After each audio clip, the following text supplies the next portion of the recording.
Sean todas y todos bienvenidos.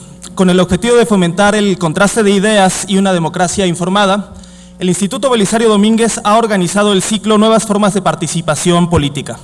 Se trata de dar seguimiento a la implementación de decisiones legislativas y en particular de la última reforma político-electoral, que entre otras nuevas figuras abrió la posibilidad de que los ciudadanos contiendan por un cargo de representación popular por la vía independiente.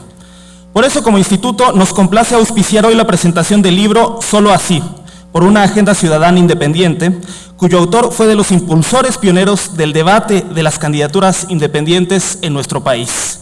Preside el evento el senador Miguel Barbosa Huerta, presidente del Instituto Belisario Domínguez.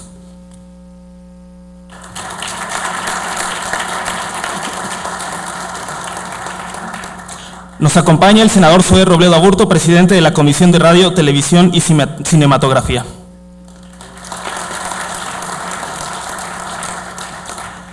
Nos acompaña también el senador por el Grupo Parlamentario del Partido de la Revolución Democrática, Isidro Pedraza. Asimismo, está en el presidium el senador Raúl Morón del Grupo Parlamentario del PRD. Nos complace también contar con la asistencia de la senadora Marta Tagle. Y por supuesto del autor del libro que hoy nos reúne, Jorge G. Castañeda.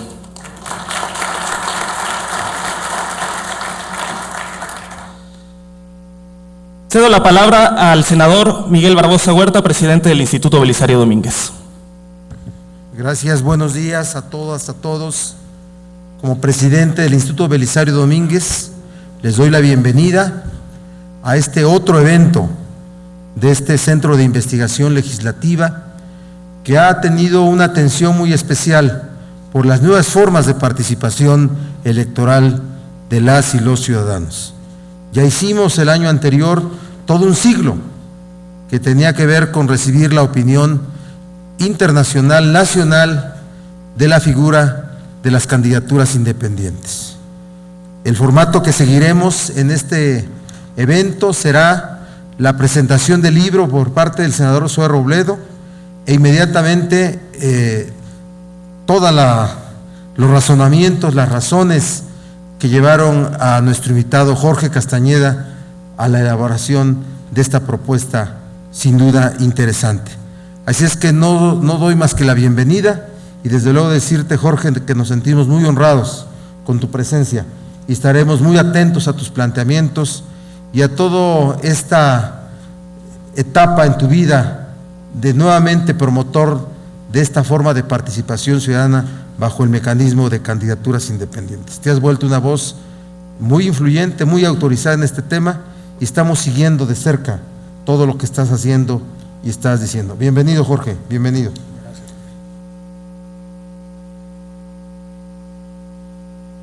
Bueno, a continuación vamos a escuchar los comentarios del senador Zoé Robledo Aburto en torno al libro Solo Así.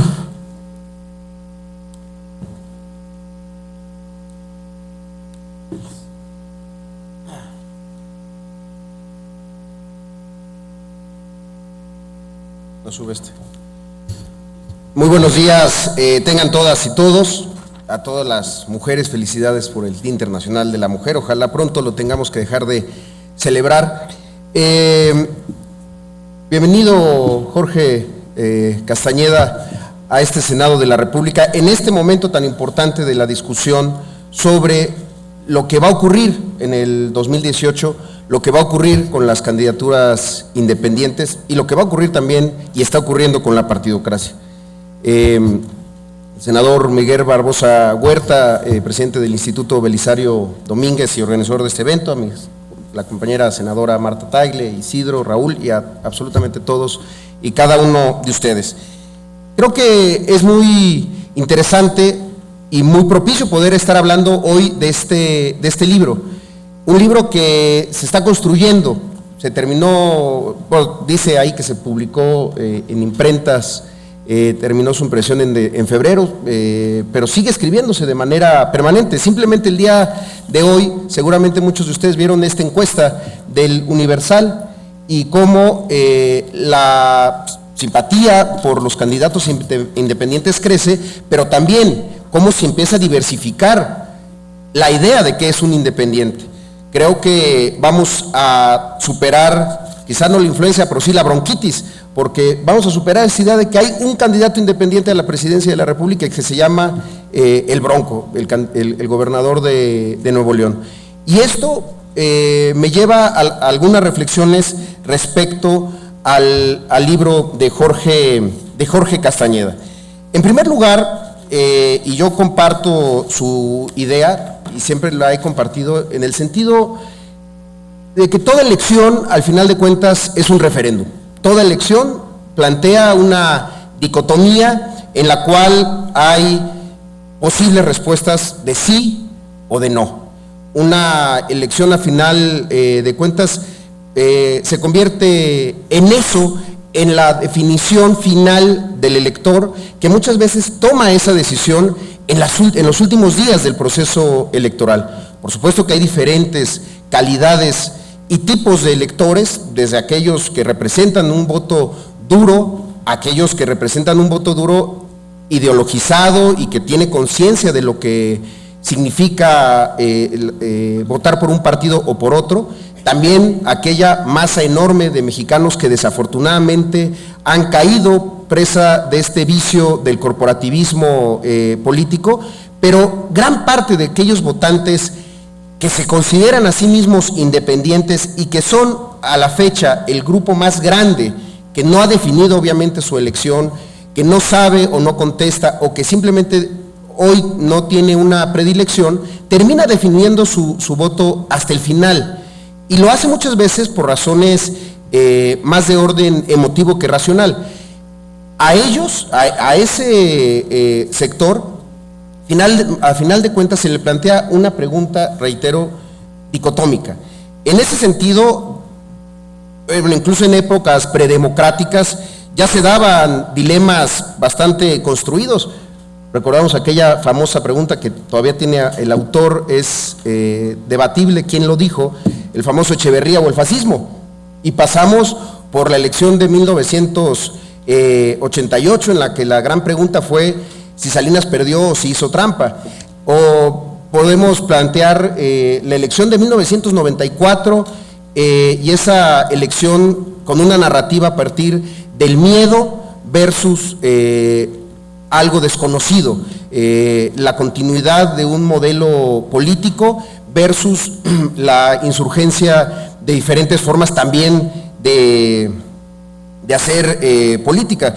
Y ya en etapas más cercanas de competencia más plena, de competencia electoral y con fortalecimiento de las instituciones, pues tenemos la pregunta del año 2000, cambio o más de lo mismo, la continuidad del PRI o sacar al PRI de los pinos. Y después la gran pregunta del año 2006, ¿es AMLO un peligro para México o no? Y después la pregunta del 2012, ¿regresan, se restaura el régimen priista? ¿Cambiaron o no? ¿Viejo PRI, nuevo PRI? ¿Son corruptos pero saben gobernar? Y en esas preguntas se le ha ido al electorado mexicano pues toda la confianza, porque tenemos un gran problema en nuestro país. Hoy, sin duda, el tema de los independientes se plantea como una posible solución, pero en su momento la alternancia partidista también se planteaba como una solución, y la alternancia partidista no generó menos desigualdad, no generó menos corrupción, no generó menos impunidad, no generó menos violaciones a los derechos humanos, no generó más crecimiento económico. Entonces, también la alternancia, que en su momento era la gran apuesta, pues también fue un fracaso en términos de percepción ciudadana vis a vis con los resultados. Otra vez tuvimos la apuesta de que la restauración de un régimen supuestamente con más experiencia traería mejores resultados, otra decepción al electorado. Entonces hoy tenemos esta posibilidad de que sea por la vía de las candidaturas independientes por donde se encuentre una solución distinta. Y en ese sentido, creo que lo que hace Castañeda, y que lo hace muy bien, después de hacer toda la revisión de estos 3 años de restauración priista, es una colección bastante extensa de cuáles pueden ser los escenarios de competencia político-electoral que mejor le vengan al país y más le convengan a los electores mexicanos. Plantea el tema de lo local, que me parece que es fundamental. Dice en la página 39, suprimir los vicios ancestrales a nivel estatal o municipal, y lo primero es trasladar a escala local el conjunto de medidas resueltas en el nivel federal desde hace años: contralorías, testigos sociales, de licitaciones, supervisión de las oposiciones y medios locales. Esto lo hace hablando de la gran agenda del 2018, cuando se hace también la pregunta de qué se va a tratar el 2018. Se va a tratar de independientes versus partidocracia, en la lógica de que ya superamos por completo la dicotomía izquierda-derecha. Yo creo que ahí podríamos detenernos un segundo para plantear que, si bien la idea de que hay un espectro ideológico en el que se ubica la mayoría de los mexicanos ya no es válida, y creo que puedo llegar a compartirla, hoy me parece más bien que la dicotomía no es horizontal, es de manera vertical. ¿Quién está arriba y quién está abajo? ¿En qué estado, qué tanto a uno le beneficia el estado de cosas como están y qué tanto apostaría por una modificación? Y en ese sentido, yo sí insistiría, hay que regresar y revisar lo local, porque en lo local es donde están ocurriendo las peores cosas en el país. Órganos autónomos que no son autónomos, congresos locales que no plantean un contrapeso al poder, poderes judiciales que se renuevan cada vez que hay renovación del Ejecutivo local, y particularmente la amenaza de leyes antibronco que surgen desde la periferia hacia el centro, buscando restringir la participación política de estas expresiones.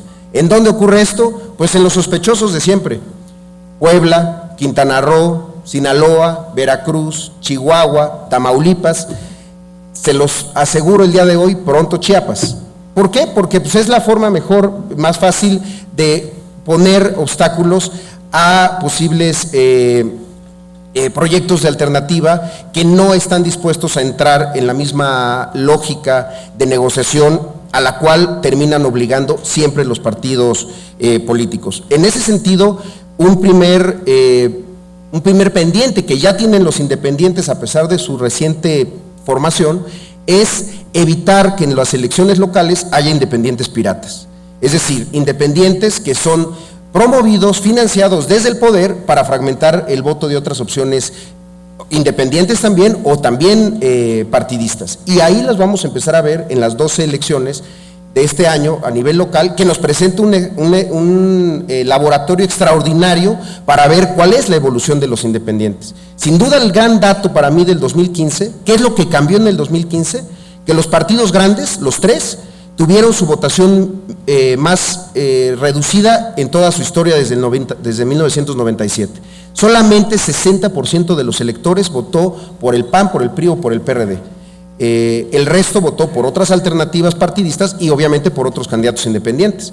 Habría que revisar también, obviamente el tema del Nuevo León fue muy destacado, por el tema de Morelia, quizá el distrito 10 local de Jalisco. Sin embargo, habría que revisar cómo del resto de los candidatos independientes hubo 9 que quedaron en segundo lugar. Hubo 7 que quedaron en tercer lugar. En promedio, todas las ofertas independientes tuvieron el 9% de la votación. Si los considerábamos un partido político, estarían arriba del Partido Verde o de Morena. Entonces, sin intentar equipararlos, porque obviamente no son, pertenecen a conjuntos diferentes. El segundo asunto que plantea Castañeda, y que además lo plantea como el segundo gran tema después de la impunidad, tiene que ver con la corrupción. Y ahí sí tengo una enorme coincidencia que el tema de 2018 va a terminar siendo si los independientes representan un modelo distinto para combatir la corrupción frente a los partidos políticos. Dice en la página 43 y habla de el movimiento ciudadano que tiene que surgir para el combate a la corrupción, que afortunadamente hoy ya es un hecho. Desde hace un año que se presentó por primera vez aquí en el Senado de la República el famoso 3 de 3 y que hoy opta por la vía de la ley, de la iniciativa ciudadana para poder convertirlo en ley. yo me voy a atrever aquí a invitar a Jorge que pasemos después al módulo de firmas del 3 de 3 que está aquí en el Senado de la República.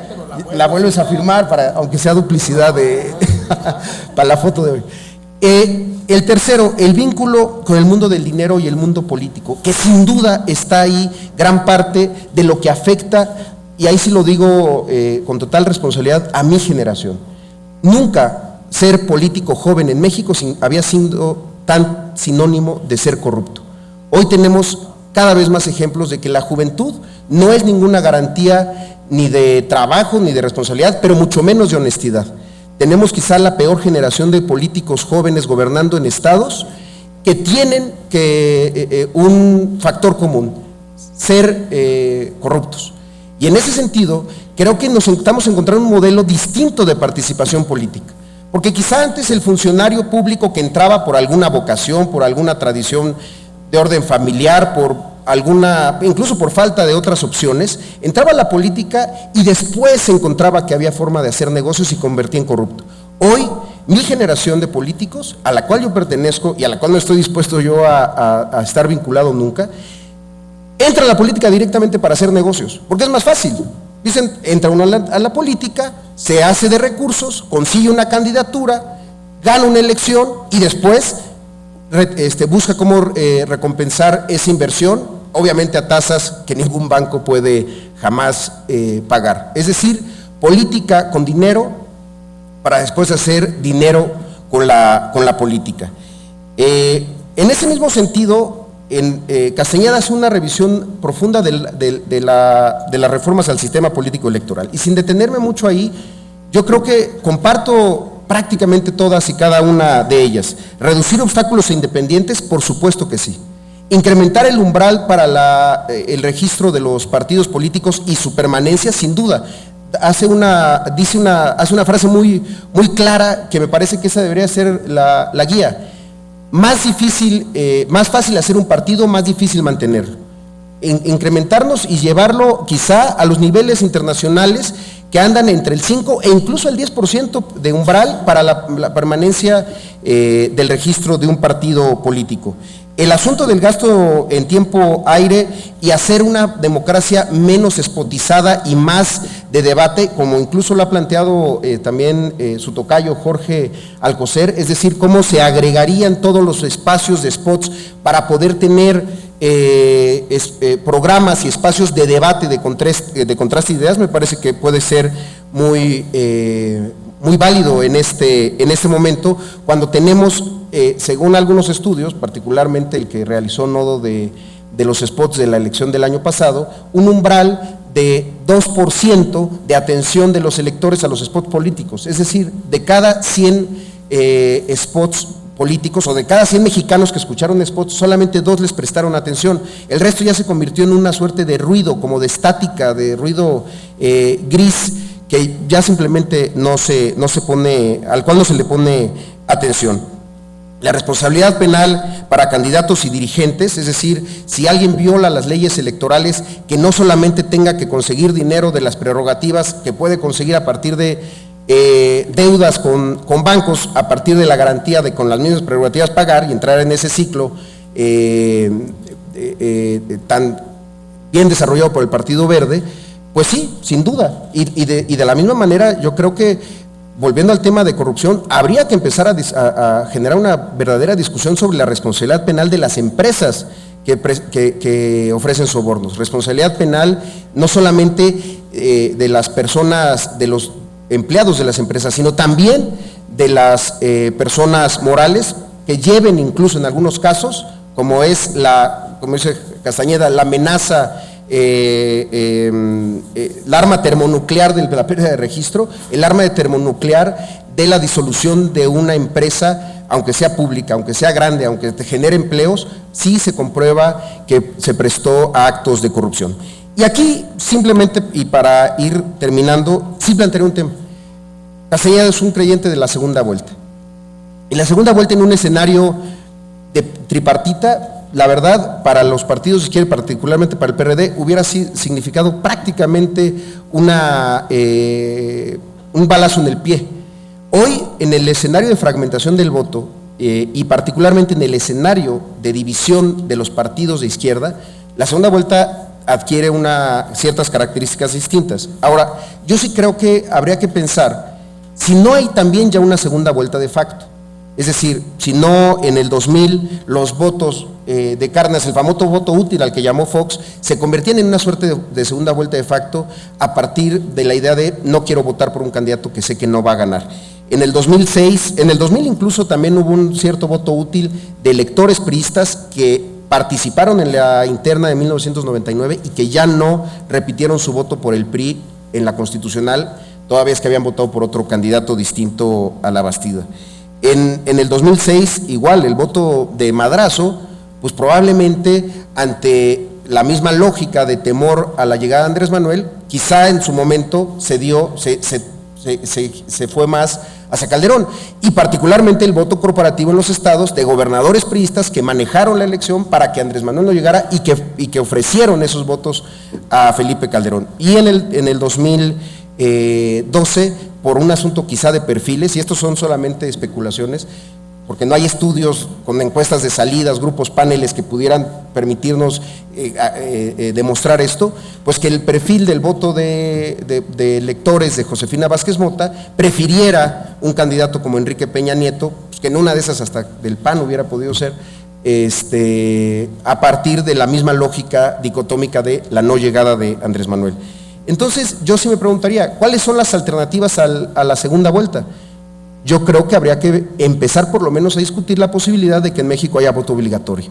No es una iniciativa popular, y me refiero, no es que no tiene popularidad, no es muy afecta a los ciudadanos decirles otra vez te va a corresponder a ti salvar a la democracia, pero quizá este es un momento justamente no de pensar en lo popular o lo que está de moda, sino en lo que es necesario para que justamente otro planteamiento de Castañeda, la construcción de una nueva mayoría de votantes que pueda enfrentar a la otra mayoría de votantes que está cooptada desafortunadamente, que está siendo manipulada en su ejercicio electoral, pueda constituirse con otros incentivos. ¿Cuáles pueden ser esos incentivos?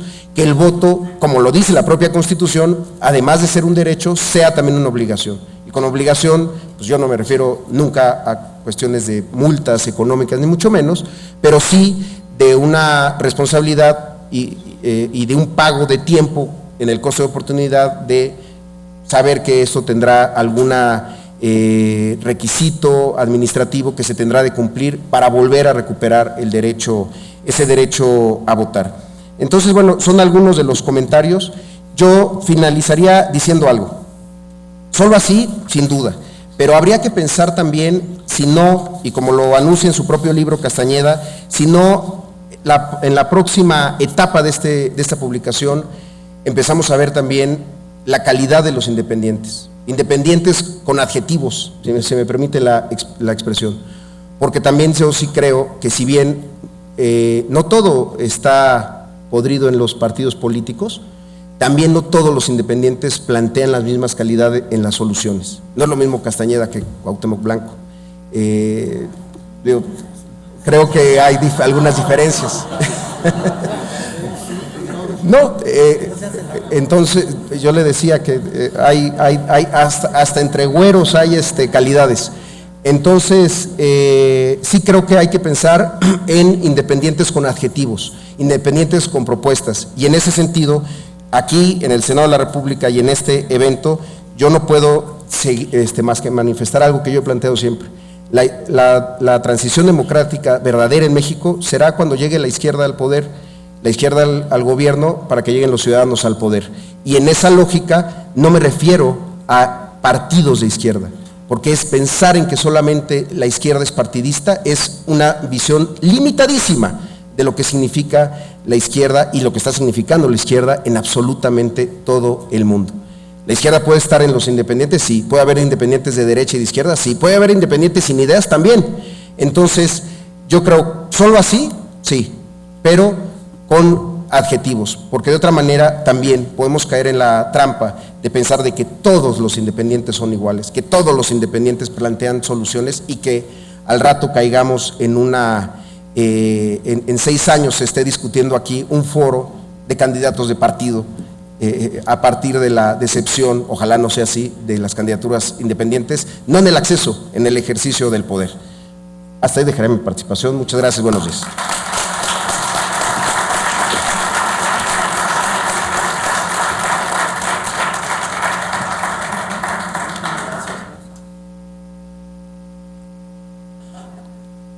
Agradecemos los atinados comentarios del senador Zoé Robledo.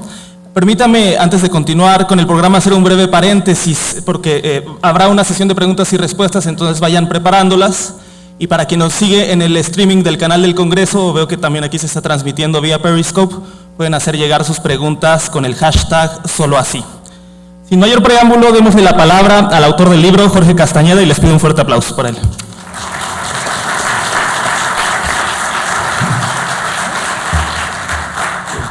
Gracias, senador Barbosa, por esta invitación de nuevo aquí con usted, y espero que ya se vaya volviendo costumbre. Ya sabemos hasta qué lugar nos toca, ¿no? Ya son.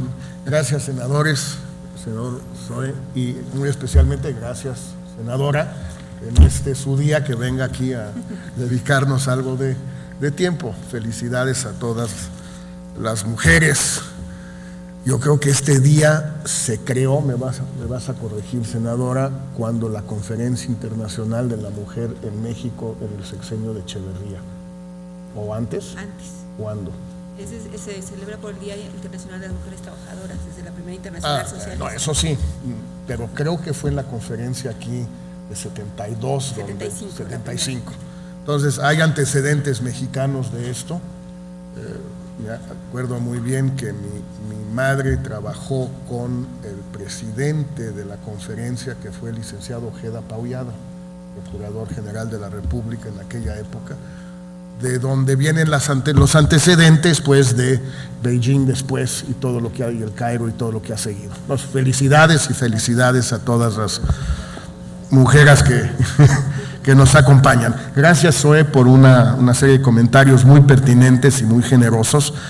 Quisiera retomar algunos, de ninguna manera para discrepar, sino más bien para ir, digamos, agregando elementos a la discusión. Yo creo que tienes toda la razón, no lo había yo pensado, pero el primer referéndum que se plantea en esos términos en el país fue puramente retórico, fue el de, si yo creo que, no me acuerdo si fue Fuentes o Fernando Benítez, es uno de los dos, y la verdad no recuerdo bien, pero eran capaces cualquiera de los dos de haberlo hecho. Que no tenían razón, por cierto, estaban muy equivocados, no porque el fascismo no existiera, no era cierto, se suponía que lo veían en la figura de don Alfonso Martínez Domínguez y los halcones, y lo veían en la figura de Díaz Ordaz, por un lado, y por el otro, pues Echeverría, que nunca fue un fascista, ni mucho menos, tampoco fue un demócrata ejemplar, que digamos. Entonces, creo que desde entonces estuvo mal planteado, pero fue el primer planteamiento. Y en efecto, desde entonces se han ido planteando distintas elecciones en términos de referéndum. Suele suceder en muchos países, pero en México ha sucedido con mayor frecuencia, quizás porque seguimos viviendo momentos fundacionales en esta democracia que nos ha costado tanto trabajo y tanto tiempo ir construyendo. Obviamente el 88 fue uno de ellos, aunque quizás nunca se logró plantear bien. Cuauhtémoc Cárdenas nunca llegó realmente a formular el problema en esos términos. Yo creo que la gente lo entendió intuitivamente, pero en el discurso Cuauhtémoc no terminó de cuajarlo, y quizás por eso le faltó el cachito que le faltó más allá de lo que sucedía. Yo sí creo que en el 2018 se puede y se debe, y yo voy a hacer todo lo posible para que se plantee la elección como un referéndum entre la partidocracia y los ciudadanos, pero donde, como siempre, cada individuo, cada sector de la sociedad y cada partido puede ubicarse donde se quiera ubicar. Es decir, no hay una asignación de sitios, no hay asientos reservados de antemano, cada quien se puede ubicar donde quiera, más que, yo creo, una dicotomía izquierda o derecha, porque ya está todo muy revuelto. Aquí la última vez que el senador Barbosa me invitó, estuvimos hablando del tema de la legalización de la marihuana, y me consta porque he trabajado muy de cerca con senadores y diputados y asambleístas del PRD estos últimos 4 o 5 años, que el PRD tiene una posición sobre este tema, pues muchísimo, en mi opinión, muchísimo más avanzada que la del PAN y del PRI, por un lado, pero también la de Morena. Entonces, ahí ya me empiezo a hacer bolas, a dónde se ubica cada quien si la disyuntiva fuera izquierda o derecha. ¿Cómo quedan ese tipo de asuntos que, en mi opinión, van a ser cada vez más importantes para la ciudadanía y sobre todo para el sector al que tú representas, mucho más que nosotros, que ya estamos más rucos, pero bueno, pues pero la verdad, yo creo que si nos fuéramos a encuestas entre sectores jóvenes, urbanos, de nivel educativo prepa, de presencia en las redes, etcétera, la opinión pública a favor, por ejemplo, de la legalización de la marihuana sería mucho más elevada que lo que es en el país en general. En efecto, me concentraré en eso, en los temas electorales y los temas de corrupción, si les parece, para dejar el mayor tiempo posible, ya sea para comentarios los que están aquí con nosotros o de ustedes. Creo que lo que es indispensable como reforma político-electoral, lo platicábamos con el senador Barbosa antes, es el tema de eliminar estos millones y millones y millones de spots, reagruparlos y, siguiendo las propuestas de Alcocer o de Enrique Krause, transformarlos en tiempo para debates. Yo sé que muchos de ustedes han seguido con mayor o menor asiduidad los debates en Estados Unidos en la contienda presidencial.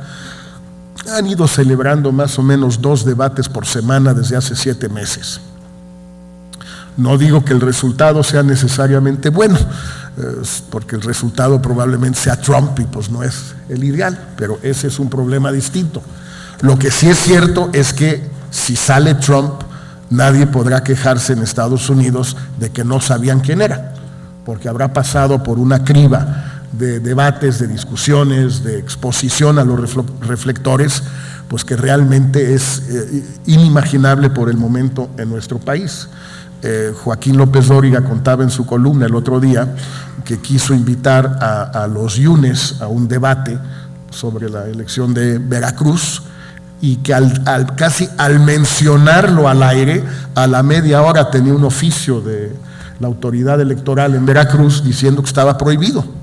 Y yo no acabo de entender cómo se pueden prohibir los debates. No, es que es antes de la campaña, es en la pre-campaña. ¿Y qué diablos importa? Si alguien quiere tener un debate con alguien más 8 años antes de una elección, pues es muy su derecho. Y si hay un conductor que quiere invitarlos, pues también es su derecho. Y si nadie quiere oírlos, pues dice, yo ¿por qué voy a perder mi tiempo oyendo un debate sobre una elección que va a ser dentro de 8 años? Apagas la radio o la tele con el control. No tiene mucha ciencia. No veo yo la dificultad de simplemente permitir que haya debates, que haya encuentros, que haya discusión. Ahora, los spots se pueden reagrupar muy fácilmente. Claro que eso requiere reformas, pero ustedes los pueden llevar a cabo. Lo que sí es muy importante, es básico de alguna manera, es que no aparezca esto, en mi opinión por lo menos, y lo toco en el librito, que no aparezca como una medida con dedicatoria a Andrés Manuel, porque si fuera el caso, pues se va a subir en esa ola y le va a sacar mucha raja, siendo que hay razones intrínsecas muy válidas para cambiar la spotificación y transformar esos tiempos oficiales, por lo menos en esta ocasión, en tiempos de debate. O, si no de debate, pueden ser también de entrevista, pero de entrevistas no a modo, de entrevistas, o unas pueden ser a modo, porque es tiempo de los candidatos, pero otras pueden ser no a modo, simplemente lo que llaman los americanos, que también han estado haciéndolo mucho, estas reuniones de pueblo, o town hall, de cabildo, sería quizás la traducción más precisa, donde hay un público, donde hay un conductor, López Dóriga o otros más, cualquiera, y uno u otro o otra de las candidatos y le hacen preguntas y luego el público hace preguntas y todo esto se televisa o se transmite por radio. Y los votantes, el electorado se va haciendo una idea de quiénes son. Hay muchas opciones de qué hacer con esta enorme cantidad de tiempo. Los críticos o adversarios de Andrés Manuel dicen que le van a tocar 8 millones de spots de 30 segundos de aquí al 18. Pues digo, se me hace que son bastantes, si se pueden reagrupar, pues se pueden tener muchos debates, muchas entrevistas, muchas intervenciones que no sean el spot absurdo de 30 segundos que no dice nada. Esto además sería muy interesante si se usara esto que quiere obviamente el gobierno y probablemente ya un sector del PAN, pero sobre todo el gobierno y el PRI, pues yo supongo que lo quieren, si se usara como palanca para arrancarle algo al gobierno, y bueno, ahora quiero insistir en esto, que no quiere, que es la segunda vuelta. Compartiendo plenamente la idea de Zoé sobre el voto obligatorio.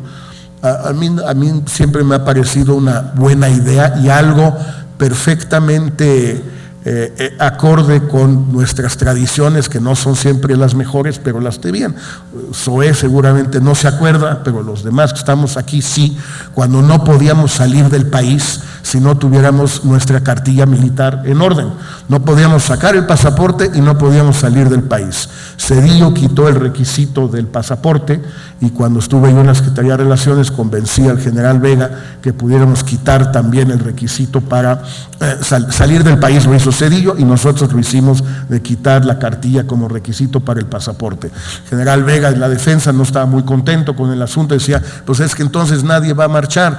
Digo, general, me da la impresión que no hay muchos mexicanos que marchen, no sé, pero con o sin cartilla, con o sin pasaporte. Entonces, bueno, aceptó por un tipo muy sensato, pero durante muchísimos años, si uno no tenía su cartilla en orden, no podía salir del país. Bueno, si uno no votó, pues por ejemplo, no puede salir del país, punto. Ya habrá unos que se vayan sin papeles, sigue habiendo muchos según yo, pero pues los otros no. O algún otro tipo de penalidad, pérdida de ciertos derechos, si uno no cumple con una obligación ciudadana. Como si uno no paga impuestos, pues tiene problemas, pues si uno no vota y se vuelve obligatorio, tiene problemas. Es algo bastante sencillo y existe en muchos países de América Latina desde hace tiempo. Pero si esto se acompañara de la segunda vuelta, y a la segunda vuelta se la sacaran al PRI y al gobierno con el tema de una reforma de la ley de comunicación en materia de elecciones, pues quizás sí empezaríamos a resolver muchos de los problemas que se están planteando hoy electoralmente hablando. El primero que me importa a mí principalmente es a lo que dedico la última parte del libro, donde hablo de la necesidad de una candidatura independiente única.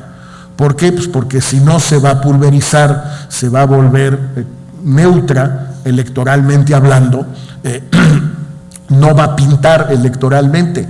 Claro, podría darse un fenómeno de segunda vuelta de facto entre independientes, es posible, y entonces que al final en los hechos solo quede uno, y ese uno o una pueda incidir en el resultado de una manera o de otra, o en el programa de gobierno posterior a la elección de una manera o de otra, pero es correr un gran riesgo. La segunda vuelta resuelve este asunto, porque puede haber 2, 3, 4, 5 independientes, pero obviamente solo podría tener chance de llegar a la segunda vuelta uno. Pero además esto sería muy positivo para todos los partidos, en mi opinión, porque ya si hay 4 candidatos, y todo indica que va a haber por lo menos 4 de partidos, más un independiente por lo menos, pues ya llevamos 5. Y si todos pintan un poco, y cualquiera de las encuestas que se quiera ver muestran que todos pintan un poquito, pues vamos a tener un presidente electo con 27, 28% del voto. A mí que me explique alguien cómo se gobierna un país de esta complejidad, de esta dificultad, con 27% del voto. Y no me refiero a temas jurídicos ni de legitimidad, simplemente de mandato. ¿Con qué mandato cuenta un presidente con 27% del voto? Pues yo no lo veo. Bueno, es que jurídicamente es lo mismo. Pues sí, pero no vivimos en un mundo solo de leyes, vivimos en un mundo real, donde el mandato que tiene un presidente o una presidenta para y enviar iniciativas de ley, para hablar a nombre del país. A ver, yo quiero ver el guapo o la guapa que se le va a parar enfrente a principios del 2019 a un hipotético, y toco madera al revés, Donald Trump. Sí, pues yo a nombre de los mexicanos les digo bla, bla, bla. A ver, no sea usted payaso. ¿Cuál a nombre de los mexicanos? A usted lo eligieron 27%. No me venga a mí con payasadas. Y no crean que no es capaz de decirlo Trump. Más que capaz. Y si no se le ha ocurrido ya, pues ya se le va a ocurrir. Entonces, sí. Entonces, yo creo que es algo que debemos realmente pensar con mucho cuidado, porque un dato que daba Zoe, que yo no conocía, te quería preguntar, Zoe, ¿de dónde lo sacaste? Porque es muy impactante. Si el promedio de votación de los independientes en el 15 fue el 9%, pues es muy alto, ¿eh? Yo jamás hubiera pensado que era eso. Si es eso, y si la encuesta del Universal que muestra ya un crecimiento brutal de la autoidentificación de la gente con posiciones independientes, si esto es cierto, pues va a pintar el independiente del 2018. Puede no ganar, pero si está en 9, pues 9 pinta muchísimo. Entonces yo creo que en esta el Senado y el PRD en particular, dentro del Senado, porque siempre ha tenido en esta materia, en todo lo que es reforma electoral, el PRD, una actitud, en mi opinión, mucho más audaz, mucho más apoyadora, por ejemplo, de las candidaturas independientes desde el 2007 y 2008, no ahora, que ahora pues ya que se aprobó es fácil ser partidario. A mí me da un enorme gusto ver cómo Margarita Zavala apoya la idea de las candidaturas independientes al grado de querer tal vez ser candidata independiente. Lástima que en el 2007 y 2008 no pudo convencer a su marido, que era presidente de la República, que no mandara un ejército de abogados y de funcionarios a la Corte Interamericana de Derechos Humanos en Costa Rica en contra nuestra, y en lugar de litigar en contra hubiera litigado a favor nuestro. Pues sí está de acuerdo. O a lo mejor entonces no estaba de acuerdo. Pero bueno, es de sabios cambiar de opinión. El tema de la corrupción, ahora que están ustedes también discutiendo lo del sistema y lo que sigue, ¿no? Yo toco en el libro varios puntos que ya mencionaba Zoe, y creo que no son ciencia oculta, son ideas que mucha gente ha tenido, no tiene ninguna originalidad. Irse en el tema de los partidos a la responsabilidad penal es fundamental. Sin eso es absurdo. Responsabilidad penal de los candidatos que violan la norma y de los directivos de los partidos que violan la norma, el partido. Pero que sea una responsabilidad penal, no una responsabilidad puramente administrativa. Esto yo creo que ayudaría muchísimo, porque ya crearía un peligro real de que si violas la norma acabas en la cárcel. Y eso es algo que puede volverse muy interesante. En un estudio de María Amparo Casar sobre la corrupción en México y en Estados Unidos, comparativa, dice como en los últimos 10 años creo que 9 o 10 gobernadores norteamericanos han sido acusados de actos de corrupción, la mayoría de ellos en materia electoral. Todos están en la cárcel. Y en México que han sido 5 o 6 exgobernadores acusados de violar ciertas normatividad de corrupción, y ninguno está en la cárcel. Yo saludé muy a gusto a uno de ellos en un restaurante en Polanco la semana pasada.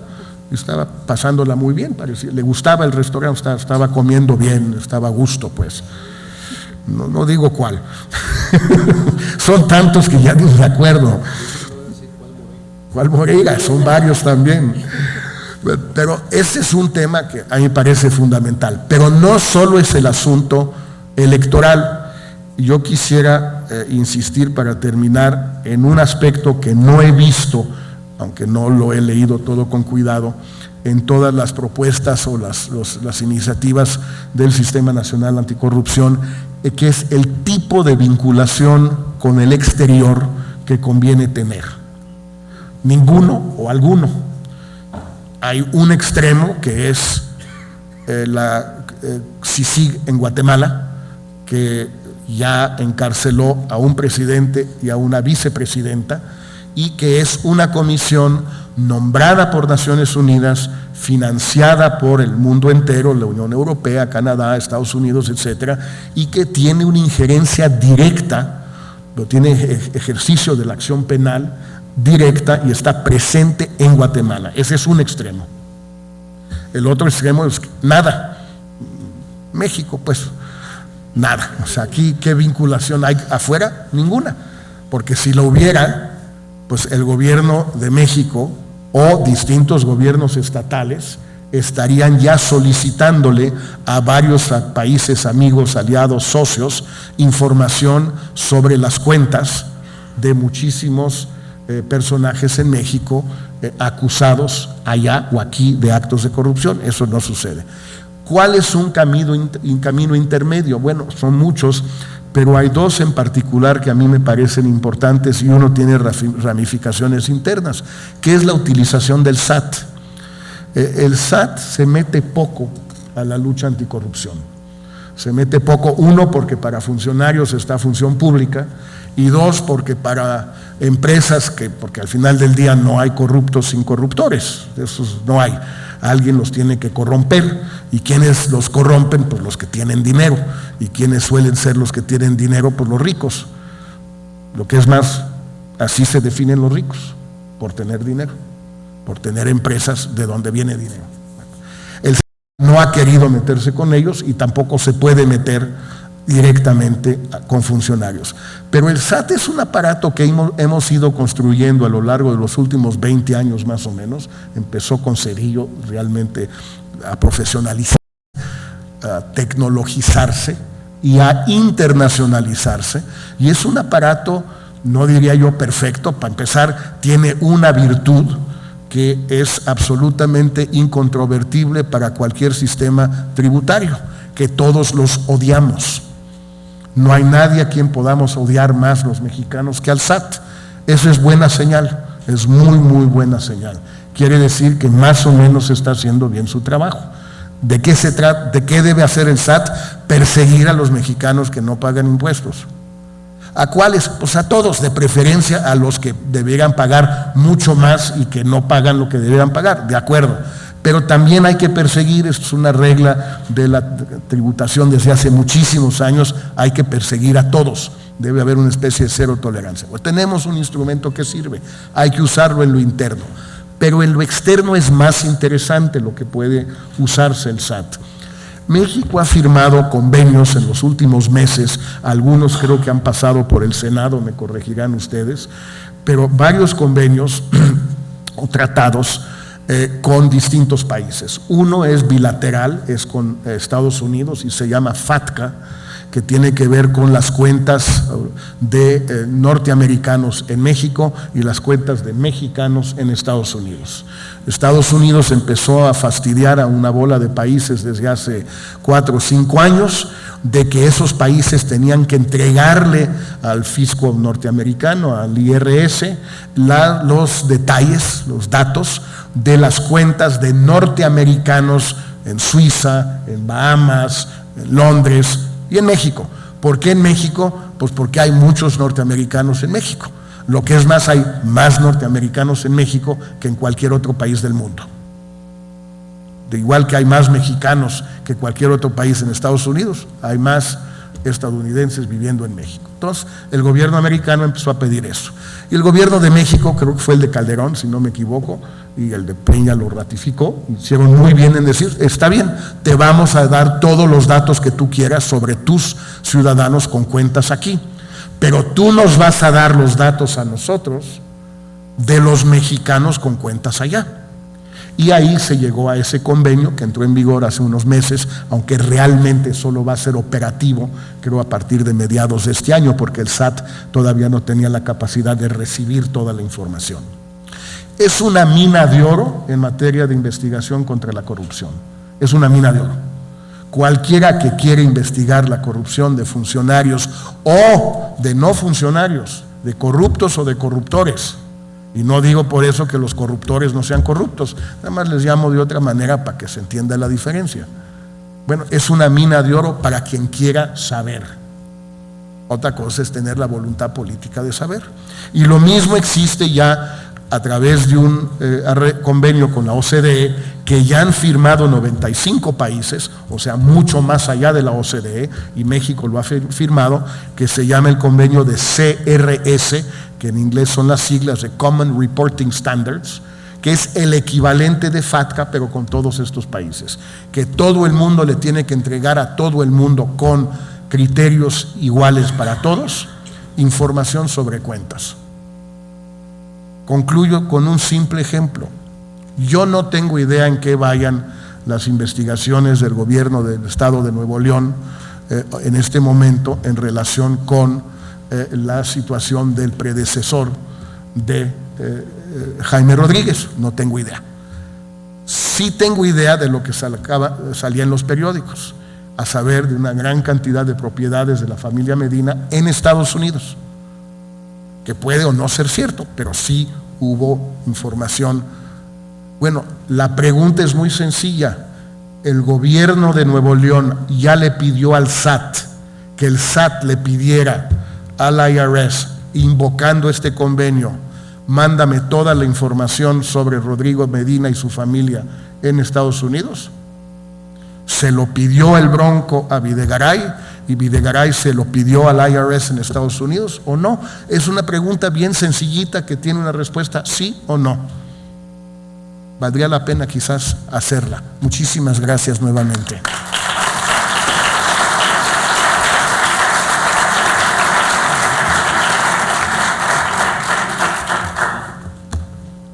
Muchas gracias, Jorge, por tu intervención.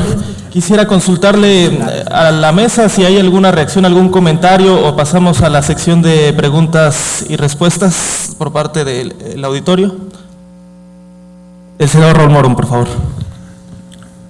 Yo un comentario muy elemental, porque una parte fundamental que plantea tanto en los comentarios Zoe como Castañeda en los comentarios que hace sobre el libro, pues plantea el tema de la corrupción y la impunidad, como me parece que es el mayor mal que tiene el sistema político mexicano.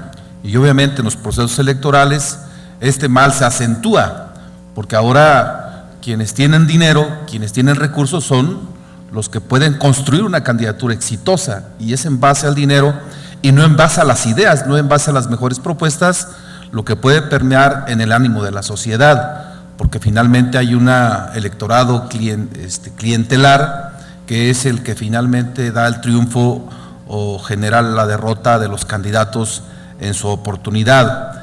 Entonces, obviamente esto tiene que ver con los partidos políticos y con que las sanciones que se ejercen para los partidos políticos fundamentalmente son de carácter económico y no del tipo penal.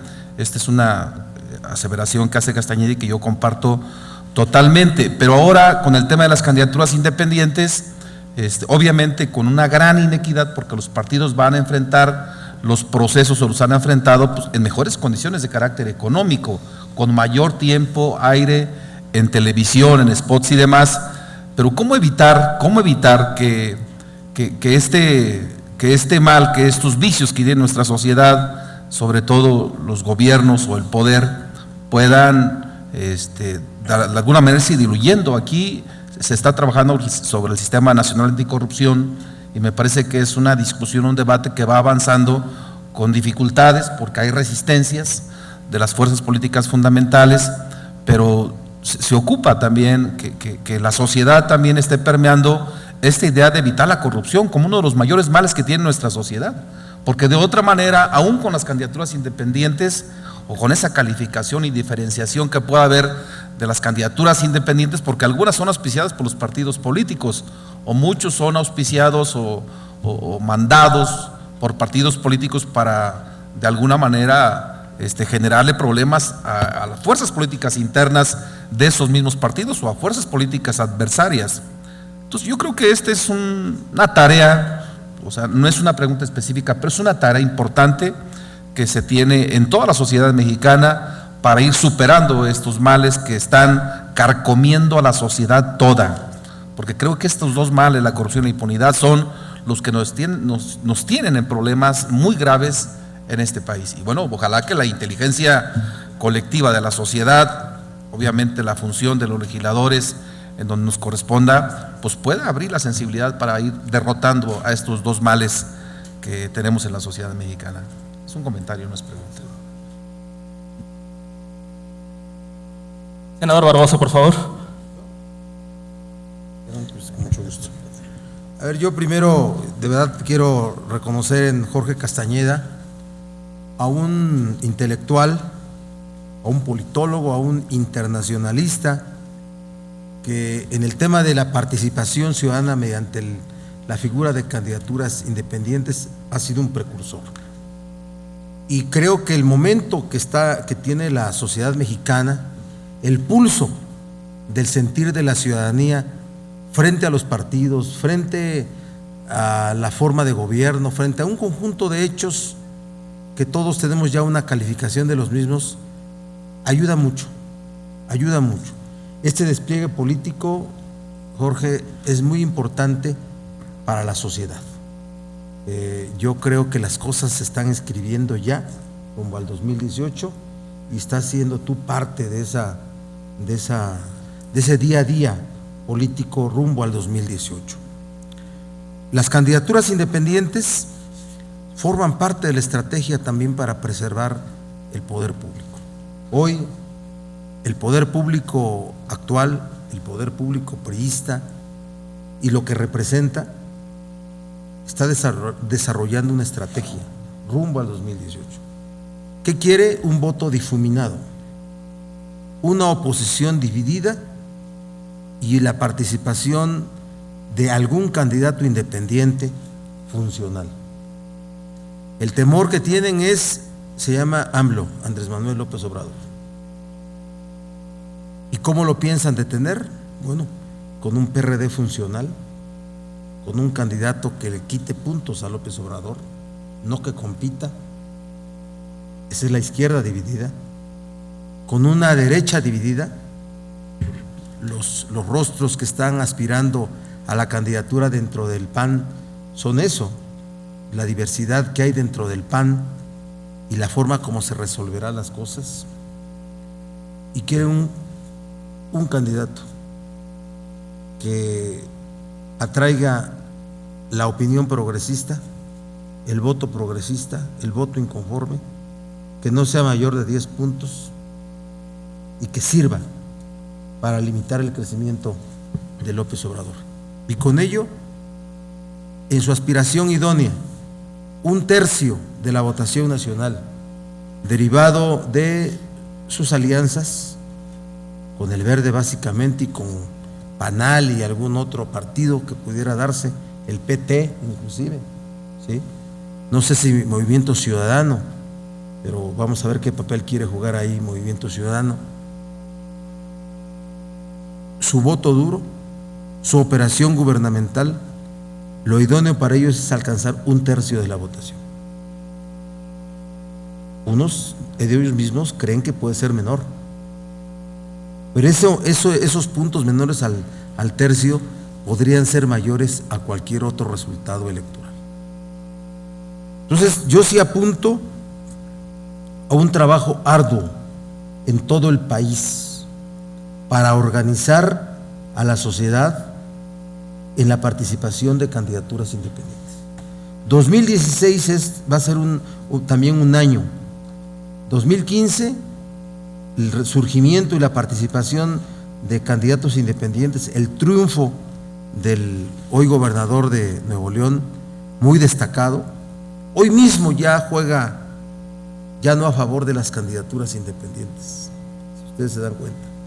Sigue habiendo el mismo reclamo de participación, sigue habiendo la misma condición de inconformidad, pero hoy mismo la imagen de Jaime Rodríguez, el Bronco, ya no es la que más ayuda a la participación en candidaturas independientes. Hoy mismo, ¿qué hicieron para detener la participación de independientes en los estados? reformas electorales para hacer nugatorio ese derecho ciudadano. Por ejemplo, les pongo el ejemplo de Puebla, donde aparte de subir el umbral de apoyos ciudadanos a 3% de la lista nominal, del padrón, no de la lista nominal, le habían puesto la condición de la presencialidad, ir a formarse a los módulos del órgano electoral y ahí suscribir el apoyo, o la horizontalidad o territorialidad de poner solamente en Puebla capital, que tiene 2 millones, ponerle que podía recoger de ahí 5,000 apoyos, y eso poblarlo en más de 140 municipios aproximadamente. Lo primero se eliminó a través de una acción de inconstitucionalidad, lo primero, el tema de la presencialidad. Y lo segundo, un aspirante a candidata independiente, Ana Teresa Aranda, acaba de ganar un juicio de protección de derechos para eliminar la territorialidad. Entonces va a ser más factible. ¿Qué tenemos que hacer en este proceso, en este periodo? Una reforma constitucional en materia política que puede alcanzar objetivos. 3 yo veo. El modelo de comunicación política, ¿sí? No para volver al viejo modelo de solo acceder a través de dinero, del pago, sino para nutrir, para enriquecer la forma de comunicar en procesos electorales y en procesos ordinarios por parte de los partidos políticos y de las figuras que se destaquen. Segundo, el tema de la segunda vuelta. Segundo, sin duda que sí, le da legitimidad al gobierno que sea electo, permite fortalecer al gobierno que resulte electo, pero tercero, también una reforma constitucional para que pongamos en el texto de la Constitución las características, los requisitos que las constituciones locales deban de imponer a la participación de candidatos independientes. Esos son los 3 elementos de una reforma constitucional en materia política, ¿sí? Esos son los 3 elementos. Yo sí veo que hay que actuar para abrir las formas de participación, que enriquezca la democracia. Así de simple. Los que somos hombres de partido, mujeres de partido, no estamos atados al destino del partido, ni a los cálculos políticos del partido al que pertenecemos. Tenemos que tener una función mucho más responsable, mucho más leal con nuestra sociedad y con nuestro país. Yo sí creo en un solo candidato independiente a la presidencia de la República. Uno solo, que estructure la participación de 32 candidatos a gobernar las entidades federativas. ¿Son 8 nada más? No, 8. Pero 8 y 300 distritos y 64 senadurías y ayuntamientos y esto y lo otro y lo otro y lo otro y lo otro y lo otro y lo otro. Eso hay que aspirar a eso, a una estructura nacional con la cual se pueda mejor competir. A eso. Y la pregunta yo que te haría, Jorge, puede ser hasta ingenua, directa, y si quieres no me la contestas. ¿Vas a buscar estar en la boleta en el 2018? ¿Sí? Es muy directa. Muy directa. Ya. Si quieres agotamos las preguntas. Pues no se me había ocurrido, entonces. Senador Pedraza, por favor. Gracias. No sé si vaya a discrepar de todo lo que han dicho, pero sí discrepo en algunas cosas. Nosotros hemos planteado un proceso muy pesado y un periodo muy largo de transición a la democracia en este país. Y lo hemos planteado lento y difícil y hasta reversible. Habíamos logrado que se desapareciera de este país, como no menos en los priistas, lo que es que las familias entren ahí al poder y al gobierno. Y ahora hemos regresado a esto. Habíamos logrado que tuvieran procesos electorales más transparentes los partidos para elegir candidatos, y hemos sido cayendo hacia atrás. Ahora, en este periodo de definición de candidaturas a gobernar los estados, pues creo que se escogió lo que no se debía haber escogido y se dejó de lado con lo que se pudiera competir. Entonces, digo, vamos haciendo el camino pesado, lento y difícil. Esto habla de una crisis, sí. Tenemos una crisis económica muy fuerte en el país. Tenemos una crisis de valores y que esto ha hecho que la política se vaya devaluando y los políticos vayamos perdiendo de alguna manera su identidad y frente a la gente presencia, autoridad y liderazgo. Yo me he mantenido en este periodo como un actor político en la lucha social, pero pues no dejo de hacer política y no dejo de ser político, y entonces también pagamos parte de las consecuencias de esto. Sin embargo, creo que en este periodo salvaría la congruencia. Vamos a llegar a un punto donde tengamos que tocar fondo, y creo que estamos tocando fondo en ese sentido. Y esta salida que parece las candidaturas independientes, a mí luego a veces me dan la impresión de que son acciones de manipulación, porque ningún independiente es independiente. El mismo Bronco tiene un pasado priista, muy destacado, fue senador. Entonces no puede ser un ciudadano que llega a la participación política, a lograr un espacio político sin una pertenencia a los partidos. Que de repente llegue el momento en que se choque, se rompa, se discrepe con los partidos, es eso, pero no hay ciudadanos participando en la política. No tenemos nosotros incluso ningún lugar donde los agarremos puros y se vayan a participar, porque no hay. Todos vienen de algún lugar, particularmente los partidos. Entonces, se hablaba que el dinero influye en las definiciones políticas. En el 2006, resultado del dinero en la elección, se planteó que el dinero saliera de las elecciones, que los partidos no contrataran directamente los tiempos electorales. Hicimos la reforma, fui diputado federal, estuve en ese proceso y lo que se resultó de ahí fue un monstruo que no pudo ser digerible y rechazado por todos los sectores. Ahora hablamos de un fenómeno de la despotización que tienen los candidatos. Se trató de recuperar, de resolver este tema en la reforma que hicimos en el 2014, pero tampoco se abordó correctamente y sigue siendo un tema que no tiene salida. Y todo esto, cuando hablan ustedes y plantean que tenemos que ver cárcel y esto y lo otro, bueno, ¿y las leyes dónde están? Si en todas las leyes todo eso está penado. Yo siempre he dicho que no requerimos ni la Comisión de Derechos Humanos para respetar los derechos humanos en este país, porque ya están garantizados en la Constitución. Lo que no tenemos es a nadie convencido de aplicar la ley, porque es una serie de complicidades en todos los sentidos, en todos los órdenes, y hoy los partidos, aunque pareciera que están en una constante competencia frente al gobierno, pues están las cosas dadas ahí de manera permanente en cuchupos que lo sabemos, los intuimos, pero no pasan cosas. ¿Por qué no podemos quitarle, aquí en el Senado no ha caminado la iniciativa para regular la publicidad del Estado? No ha pasado.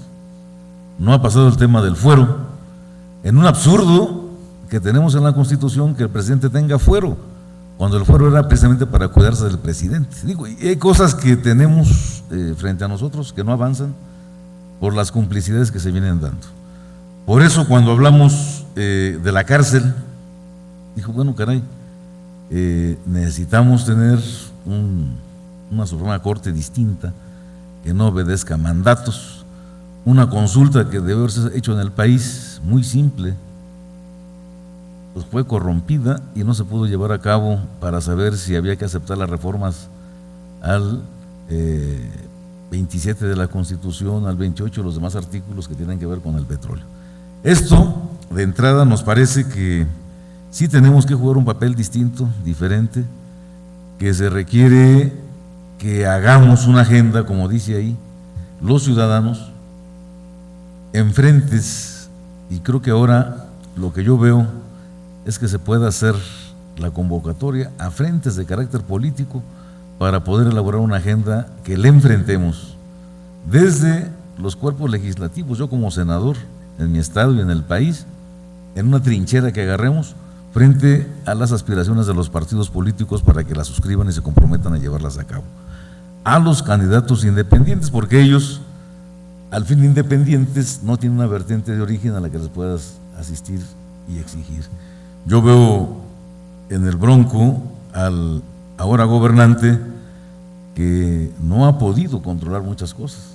O sea, y de alguna manera no se siente en el país la diferencia de un gobierno nacido desde la sociedad, porque no viene de la sociedad. Y entonces, creo que en ese sentido sí, hay que profundizar en esta agenda, sí hay que darle apertura al cauce, a la irritación social.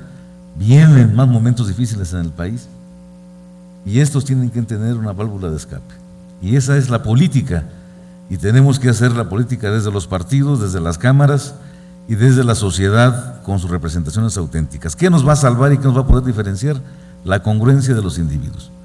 Creo que esa es la parte medular de a quien tengamos que escoger para que nos represente, que sea congruente con lo que ha dicho, con lo que ha hecho y con lo que pretende hacer.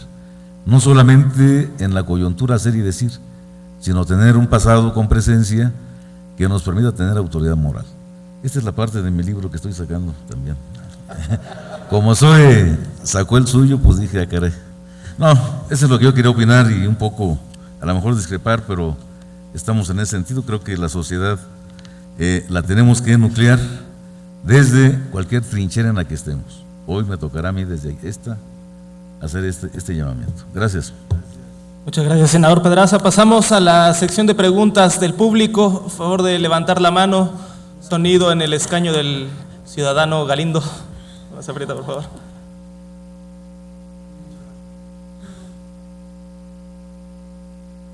Carlos atrás y después si quiere usted. Gracias.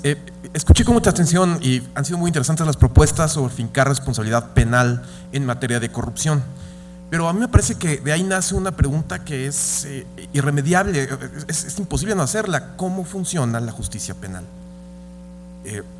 Y sabemos cómo funciona. Entonces, si la propuesta es vamos a generar responsabilidad penal, ¿qué hacemos para que la justicia penal funcione? La propuesta entera del Sistema Nacional Anticorrupción es muy interesante, pero si los cimientos de esa propuesta para que haya realmente efectos en el país es que descanse sobre la justicia penal, y estamos viendo, han salido notas últimamente de la Autoridad Superior de la Federación que alrededor del 90 y tantos % de las denuncias salidas de investigaciones y de evidencias de la Autoridad Superior de la Federación permanecen impunes. Entonces, al final de cuentas no habría mucho cambio con fincar estas responsabilidades si la justicia penal no funciona. Entonces, mi pregunta es, ¿qué propuestas tiene para mejorar la justicia penal en México? ¿Y qué opina de algunos pendientes importantes, como por ejemplo la creación de la Fiscalía General de la República, que sea autónoma del Poder Ejecutivo, y replicar esto en los demás estados? Muchas gracias. Pedimos que las intervenciones sean precisas, por favor.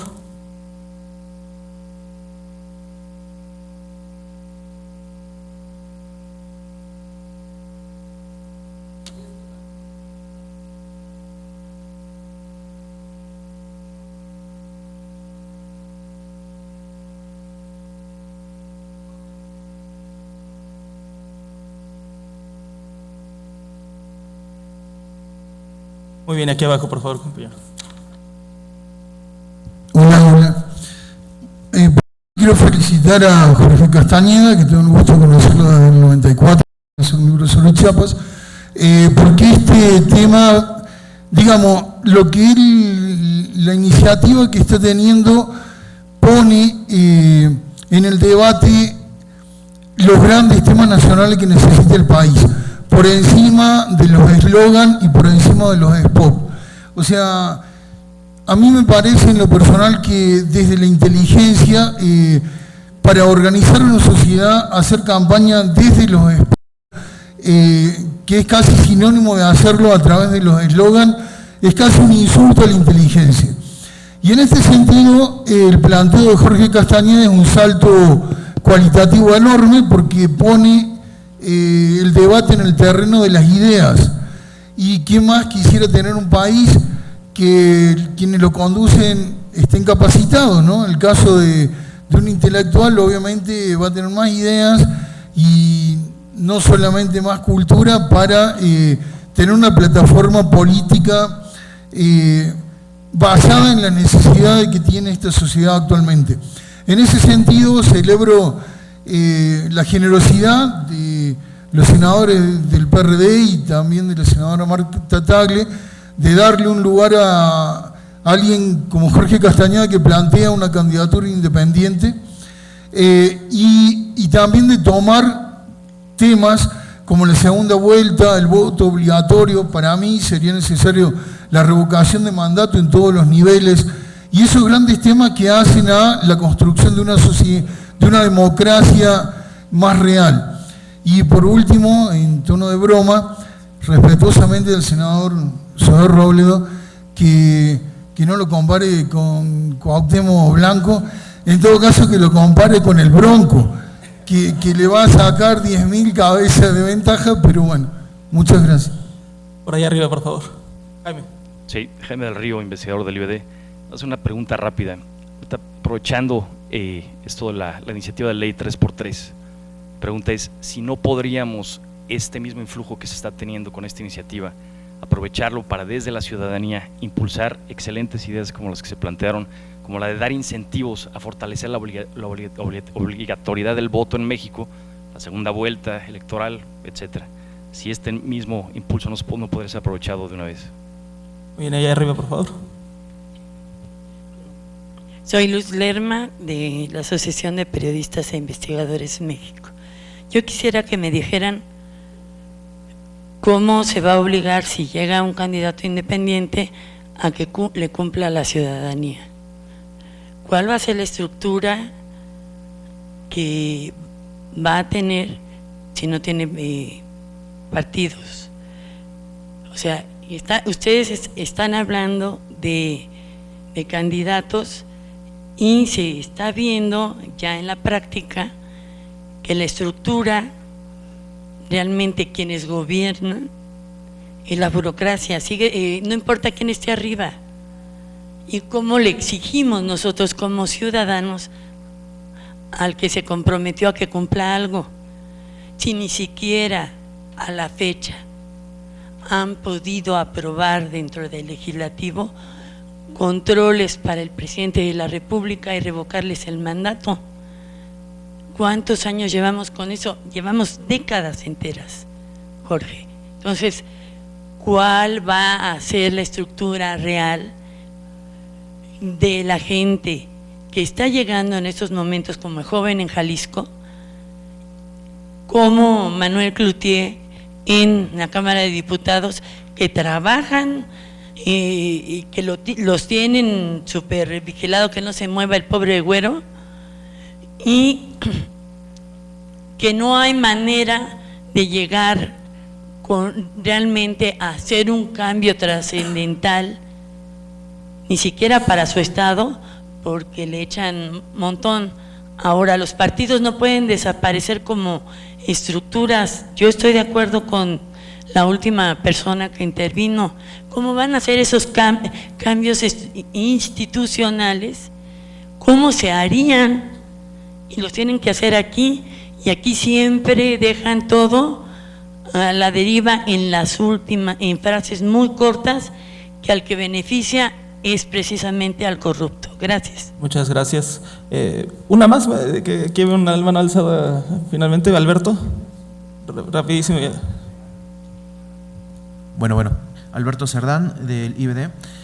Si pudiera ayudarnos a definir con mayor precisión a qué nos referimos por candidaturas independientes, es decir, independientes de partidos políticos o independientes de las dirigencias partidistas. Es decir, puede ser un militante que no tuvo la oportunidad por los arreglos de las dirigencias y quiere buscar la vía independiente. Sí, independiente de los empresarios o independiente de los poderes fácticos, independiente de los corruptos y corruptores, independiente del crimen organizado, independiente de las clientelas y de la manipulación del voto, en fin, porque habrá quien diga yo soy independiente de uno de esos y a lo mejor de lo demás no. Entonces, si pudiera precisar esto. Y En su opinión, ¿cuál debería ser la reforma para transitar a una fácil formación de partidos políticos, de manera que estos independientes de algún modo terminan organizándose con voluntarios, con estructuras que al final de cuentas pueden brincar a ser partidos políticos? Pues ahora sí, perdona Jorge de sobrecargarte de preguntas, pero como ves el interés en el tema es mucho. Primero que nada, la pregunta ingenua, desprovista de cualquier malicia, de cualquier jiribilla de mi amigo Miguel Barbosa. Como he tratado ya de explicar en algunas ocasiones estos últimos días, desde que salió el librito, no, por supuesto que a mí me interesa ser candidato independiente a la presidencia, pero tampoco, a pesar de lo que algunos digan, no estoy completamente loco. Entonces, lo que quiero hacer antes de tomar esa decisión es ver cómo están las aguas, medirle el agua a los camotes, por así decirlo. Es decir, primero hacer una gira que ya inicié para promover las ideas que están en este libro, las tesis que están en este libro, que tampoco son tantas, son pocas, son sencillas y son lo suficientemente agudas, creo yo, para que sea muy fácil para la gente decir si estoy de acuerdo o no estoy de acuerdo. No quiero que haya una candidatura única, o no me parece esta parte de la agenda, me parece que la corrupción no es el tema central, es la seguridad. Bueno, pues muy bien. Ver cómo funcionan las ideas y también ver de qué manera es recibido el mensajero, no solo el mensaje. Es decir, si veo que entre los estudiantes, con los medios locales, con el empresariado, con todos los sectores con los que puede uno reunirse de una manera relativamente rápida en estos 3 o 4 meses, cómo son recibidas las ideas y cómo es recibido el portador de las ideas. Y si siento que sí hay una buena disposición, sí me animaré.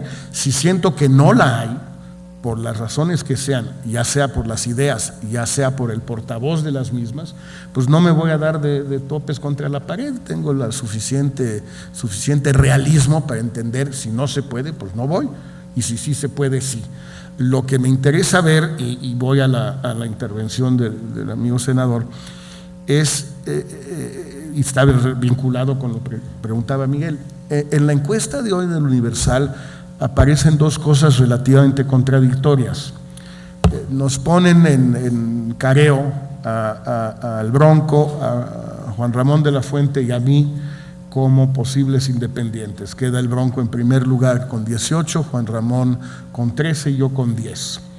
Esto me dice a mí que el Bronco viene bajando, que se le ha ido complicando porque él estaba entre independientes mucho más arriba, estaba en 30, 35 y ha venido bajando.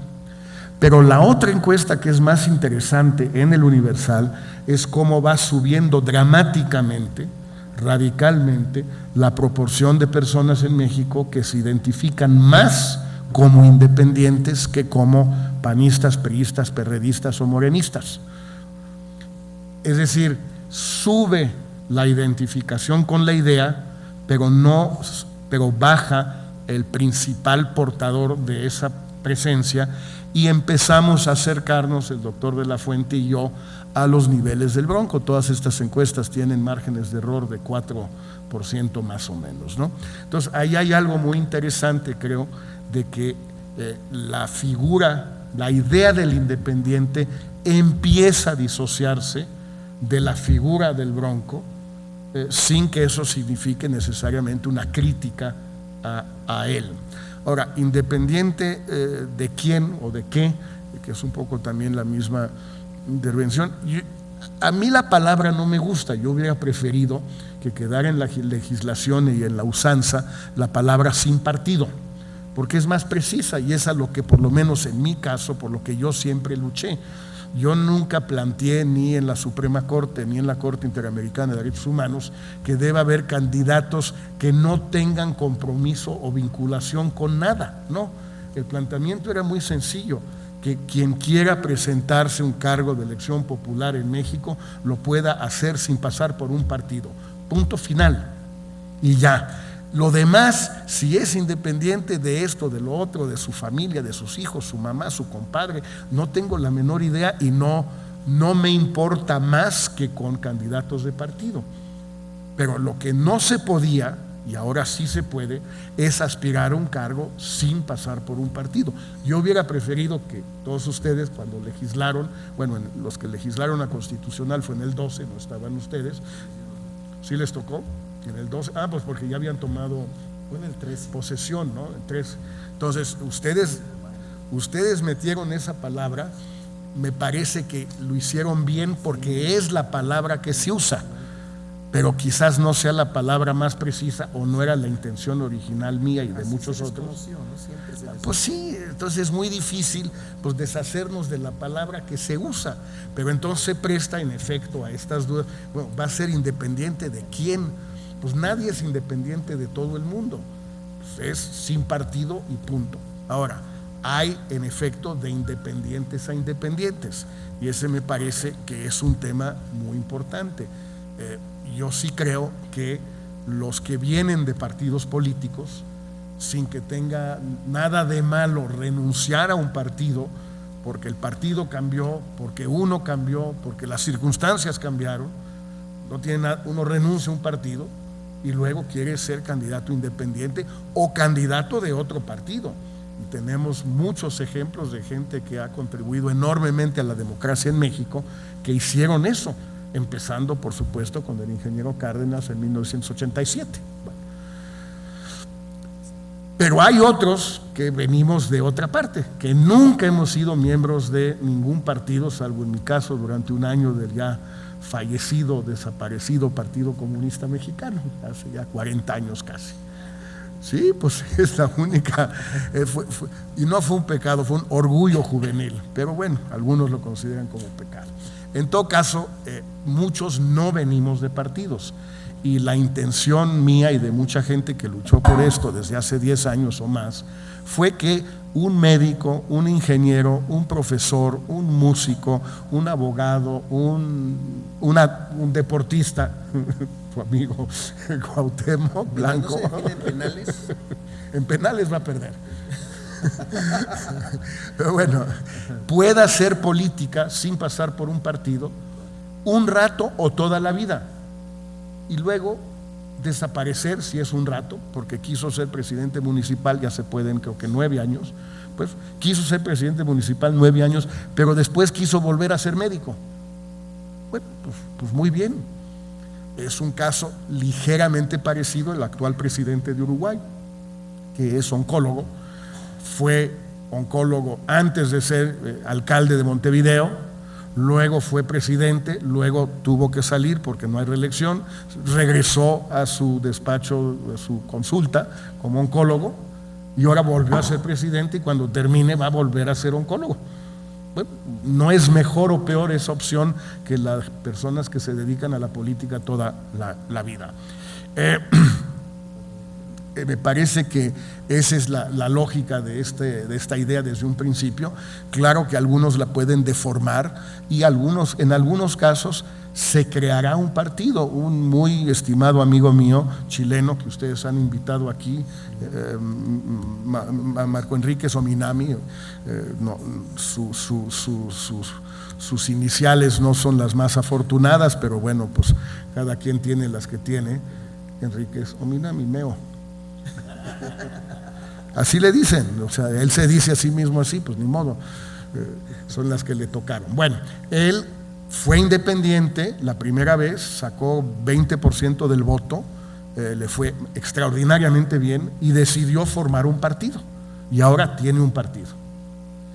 Uribe en Colombia fue independiente la primera vez del otro lado del espectro político, le fue muy bien y formó un partido.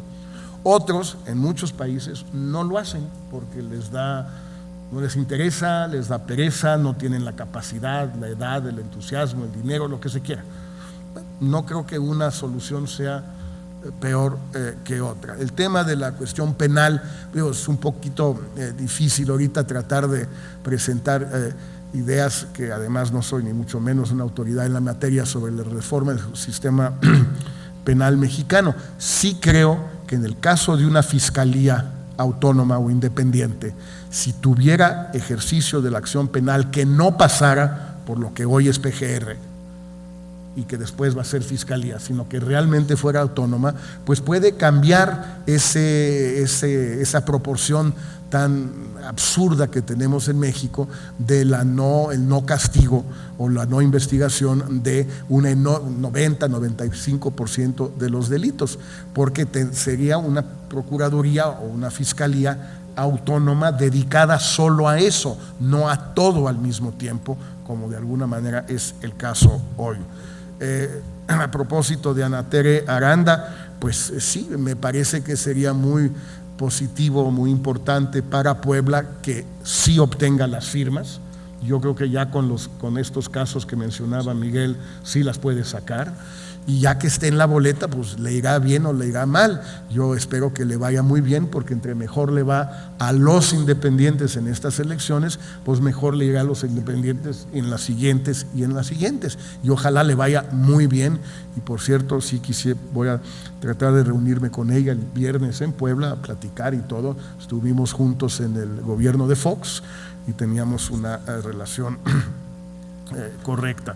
Por último, si no me equivoco, el tema de cómo obligar a los independientes o no independientes a que cumplan, pues es muy difícil obligarlos. Es el problema de la democracia representativa desde hace 1000 años o más de 1000, para independientes y no independientes, o sea, también lo es para ustedes. Una solución, por supuesto, es la revocación de mandato. Tiene sus pros y sus contras. Yo no me opongo por principio, no es algo que me disguste. Ya hay la reelección, que es una primera forma de castigo, será para los siguientes. Obviamente ustedes no les tocó, pero sus sucesores en el 18 podrán ser castigados si no cumplen en el 24. Podrán decir, bueno, ¿y qué hacemos entre el 18 y el 24 si no cumplen? Bueno, pues en efecto, ese es un problema de la democracia representativa, pero no de los candidatos independientes, lo es de todos los legisladores y, por cierto, también de los miembros electos del Poder Ejecutivo, sea presidente, sean gobernadores, sean presidentes municipales, sean delegados o como se vayan a llamar ahora. Si no me equivoco, traté de responder a todas ellas. Lo único que sí quiero subrayar es que no pienso de ninguna manera compartir con Zoé las regalías de mi próximo libro, pero le voy a fusilar el título por un independiente con adjetivos. Gracias.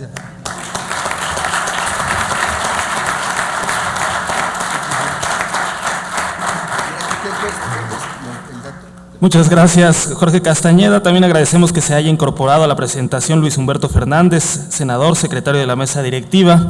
Y es así como damos por concluida esta presentación del libro Solo así, por una agenda ciudadana independiente. Los invitamos a consultar la página del Instituto Belisario Domínguez para futuros eventos y para que revisen y puedan consultar nuestras publicaciones. Muchas gracias y buenas tardes.